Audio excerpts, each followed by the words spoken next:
I want to. You mentioned about the difference between I guess people feeling disillusioned by the state, by the Roman state, and how that led to these experiences, and how that led to like that played some part in the fall of Rome. Should we say? Could you talk a little bit more about the West and the East and how?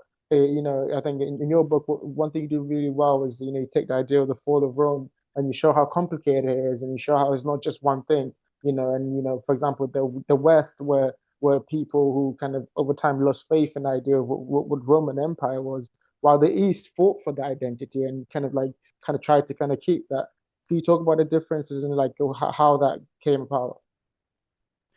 Yeah, I think when you look at some of the sources, especially the stuff written in the West between, say, like the 420s and like the 460s or 470s, what you really do see is the Western state is governed by a sequence of pretty terrible emperors. I mean, just guys who are remarkably incompetent, but stay in power for a long time.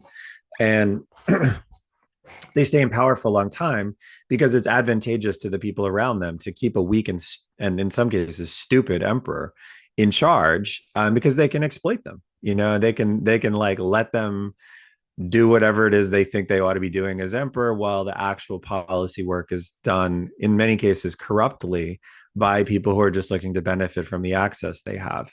And that has a trickle down effect. So some of the authors that we look at, like a guy named Salvian of Marseille, who's a bishop who's writing about this moment, he says, what ended up happening is you have barbarians who are ravaging the countryside. And what the central government does is it requires people to pay special levies so that you can, rebuild the walls and hire, new troops and, just engage with the barbarian threat. And what ends up happening is they delegate this to people who are like leaders in local communities. And instead of actually doing the work that the government is asking to do, they collect the taxes, but then they pocket the money. And Salvian says, like, what are you going to do, right? If you're a Roman citizen and you pay these special taxes and these guys basically are not, they're just taking the money and keeping it. And they're not actually protecting you. Why do you trust that state? And why would you trust that state? And I think the feedback loop has broken where the emperor is too stupid or too incompetent to actually care or know about what's going on in these regions. And so he asked for things to happen. The state still has enough authority that people will listen to it, but then they see that the resources that they're providing to the state are just being sort of thrown away. Then they stop listening. And so it's this combination of bad governance, creating corruption, which then creates a loss of faith in the state, which then ultimately leads to this kind of behavior of like, well, if the state doesn't do anything anyway, like why don't I let barbarians in to punish the guy who pissed me off because he insulted my wife? Or why don't I let barbarians in on the condition that they don't sack my property and they just sack the property of the people I don't like? And so I think that this is what happens in the West is the state really it loses the trust of the people living in it because from the top down it has become kind of incapable of recognizing when it's not doing what it's supposed to do. And that has a lot to do with the personalities who are running things. In the East, I'd like to say they have better emperors, but they don't. The emperors in the first part of the 5th century are pretty terrible in both the East and the West. They're not interested. But in the East, you do actually have groups of people around the emperors who are much more capable and much more, they're serving the state much better than the people who are around the emperors in the West. But the other thing is the East it doesn't have conditions that create that loss of faith in the state. And it's lucky that way, right? It's separated from the main barbarian invasions by the fact that you have the Mediterranean Sea and the Aegean separating the main population centers in the East from people like Huns and Goths, and then it does fight a couple of large wars against the Persians in the fifth and sixth centuries, but those are relatively limited. And in those cases, the resources that are um, allocated for defense, they're actually used for defense. They're not pocketed. The state is capable of making sure that the money is actually being used how it's supposed to be used. And it also manages successfully to defend its territory when it takes these special resources and puts them towards the defense of that territory. And so the state maintains the confidence of Romans in the East, largely because it still works. And in the West, and especially in, say, the Northwest and in Spain, it doesn't work. And so people really don't have any great incentive to continue to be Roman when, as Salvian says, like that identity doesn't, the state kind of gave up on you. So why wouldn't you give up on the state? And I think Salvian is exactly right. I mean, that's a totally normal thing for humans to say.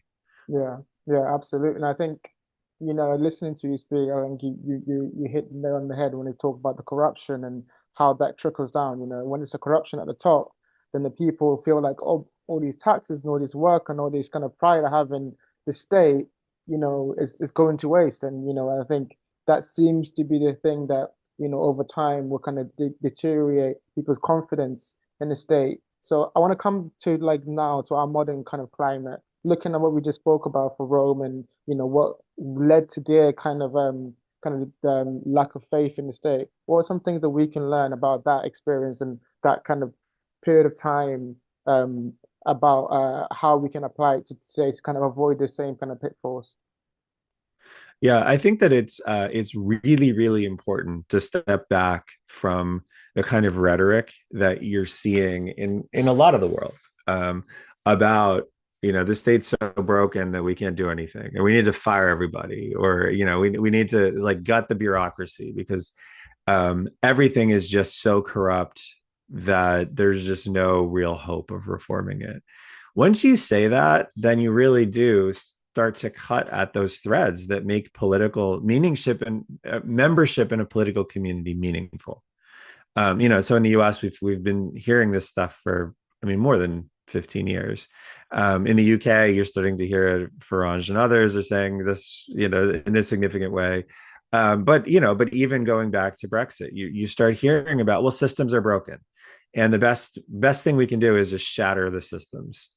And I think that's not the best thing you can do. The best thing that you can do is figure out how to get better leadership so that you can reform those systems and make those systems more functional.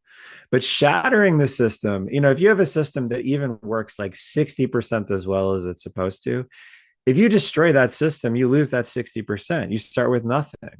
And what's the likelihood you're going to build a system that even works 60% as well as you want it to? So yeah, I think the real solution is not to say like break, as Game of Thrones would say, break the wheel. The real solution is about fixing the wheel. Figuring out how something that doesn't work well but sort of works can be made to work better, because all of our systems, they're not perfect. I mean, none of these systems anywhere in the world, no government, no administration, no bureaucracy is perfect.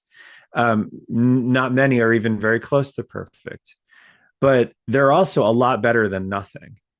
And if you're going to shatter something and you're going to fire everybody in an entire office, or you're going to shut down an entire structure, you're going to lose whatever it does. And even if it is very inefficient, it's still doing something. And so if you shatter it, then you create this gap where the needs of a society are not being met. And you might create something new, but it's hard to do. It takes a long time. And what I think we saw in the United States is a lot of stuff got shut down without even thinking about what should take that function back. And so the people who were doing things in our government aren't doing them, and those things are not getting done. And that isn't going to make people more faithful that their government is functional. It's not going to make them more enthusiastic that the political community that they're living in is going to meet their needs. It's going to make them less enthusiastic. And what Western Roman society shows in the 5th century is if you keep decreasing that faith and enthusiasm that the government can actually do something for you, eventually people will say, why do I need it at all? Right? Like, if I just do this thing that benefits only me, well, like, that's good for me. And why do I need any kind of collective benefit from anything? Because everyone is just kind of in it for themselves anyway. That's the danger. And I think we're at a very early point in this, where a lot of the systems of the 20th century, yeah, they don't work great, but they can be made better. And that's really the thing we ought to be doing, is making them better, not like scrapping them without any replacement and assuming that our civic life is going to become somehow better and more improved and people are going to be more enthusiastic about it. They won't. Rome shows that. They're going to get less enthusiastic, and complicated political communities are going to start to break down because people will start thinking about their own interests, since the collective interest is, not super important to them at that moment.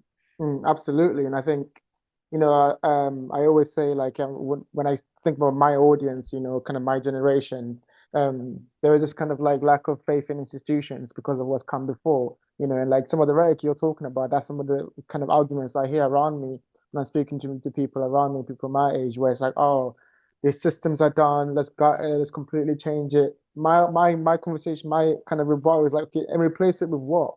And like, how do we Yeah. replace it? What do we understand about these systems? How did they came into part? It's like the idea of, like, Chesterton's fence. There's a fence in the field and you don't know why it's there. Do you get rid of the fence or do you find out why it's there? I think a lot of our Yeah. systems have been put there for a reason. And, like you mentioned, instead of breaking the wheel, we should try to figure out how the wheel's supposed to work, and then, kind of bring it, kind of work towards fixing it. And I think that's why conversations like this is so important, because to Yeah. understand history, to understand your present, and then maybe make a future. And so understanding how what came before us and where these ideas maybe were inspired from, how they went wrong. Even if they didn't go wrong, what are some of the things that are just, part of human nature? That the part of systems over time, they kind of, they go up and then they go down, and figuring that out as part of just like the passage of time rather than an implicit problem that is means the systems are broken. It means like we should have different systems. I think that idea is very important. So I think, yeah, I think what you've kind of said is something that I think we all need to kind of take into consideration, especially for the future.